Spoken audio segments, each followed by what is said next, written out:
Please get ready for a dictation of transcription number 94 from Sir Kailash Chandra magazine. 5 seconds.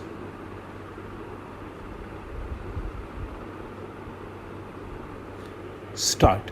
In the course of the discussion, it has been very ably pointed out by a large number of speakers as to how the rubber industry is in the grip of certain foreign elements and Indian monopolists at the top. We know that there are small planters and producers, but the hold of the Dunlop company was also mentioned. So far as the big industries are concerned, it has been their policy to capitalize the money and to put money in the reserve fund instead of utilizing such funds and profits for improvement of the working classes and for the betterment of the laborers. It was pointed out yesterday that the Dunlop company gave very high dividends. You will be shocked to know that while the company had money to declare a dividend of 40% and also to capitalize a part of the profits, it did not give at all a fair deal to the workers. On the contrary, they were kept at more or less the same old level where they had a kind of labor, practically speaking. Therefore, it becomes necessary to look into this matter. Sir, we are interested in the increase in production, and everybody is interested in the increase in production.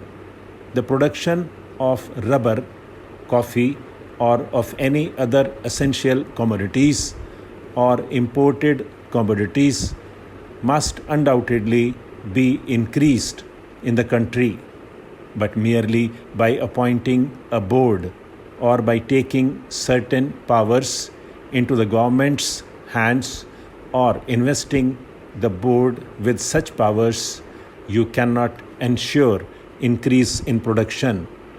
There may be slight improvement here and there, but materially you cannot alter the situation until and unless you inspire the real producers by making them see through their own lives experience. An increase of production means a constant rise in their standard of living, in their material and cultural well-being. Now, that is why I say that it is very essential when the board is really being given certain powers for looking after the interests of the working class, to make these powers effective, and to make them effective would be to ask the board to work for the increase of the wages of the rubber workers or the laborers who work in that particular industry. Now that is not there. It is very unhappy omission and a very sad omission if the intention of the bill is good. Sir, as you know, we had been told in the recent days very much about socialism, and we are not talking about socialism in its big aspects here at all. This is not our concern here. But if you at all really have such feelings, if you think that socialism is something which one has to swear by, even though the ideas of socialism were first propagated 1 century ago, then give some expression to it. But we know that there will not be socialism at all under you. All that we say is, if you swear by socialism, talk about socialism. If the members of that side of the house go to some other houses and hear lectures very seriously. They should come here and tell us that they are also going to increase the wages of the workers when such measures are brought up. Such occasions are good occasions for them to begin to cultivate this thing, because you have yet to learn the ABC of socialism first, and you cannot write a book or a poem or an article straight away, and we do not expect you to do it either.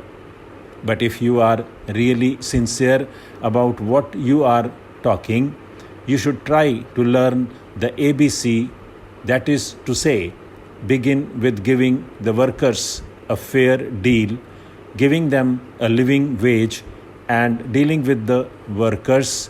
Here in this bill, you should make provisions for them. I do not suggest to the minister that in this bill there should be provision that so much wages shall be given to the rubber plantation worker, or fix a scale and all that sort of thing. All that I have proposed in this amendment is that the board should be given that reorientation of outlook, should be given the direction that the wages have to be increased and that they have to consciously work for it.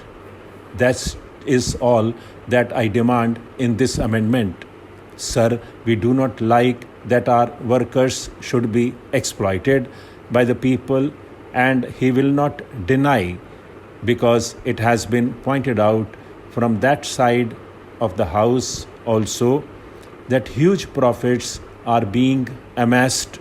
They cannot spend the money. The British, who are earning out of this industry, cannot spend the money. With all their luxury and extravagance, they cannot spend that money here in this country. They send this money abroad. Even then, they retain some money in their hands. They would rather keep them in banks idle than give this money to the workers for bettering their lot, for improving their conditions, which determines in the final analysis whether the production of the country would go up or not. Now, sir, I read with great interest the Select Committee's report, especially the portion of the evidence appended to it, and I would ask you also, sir, to reread, if you have already read this interesting document. You see here Mr. T.T. Krishnamachari crossing swords with an important representative of the British interests, the British rubber interests in this country. Now it is all a wordy battle. It is a sort of very interesting competition for being smart, one trying to overreach another in smartness. But at the same time, out of these discussions, it emerges that the British interests are totally unmindful of the interests of the workers, of the interests of the country as a whole, although the British gentleman who came here to give evidence spoke of national interests and all that. Here you will find many times. Stop.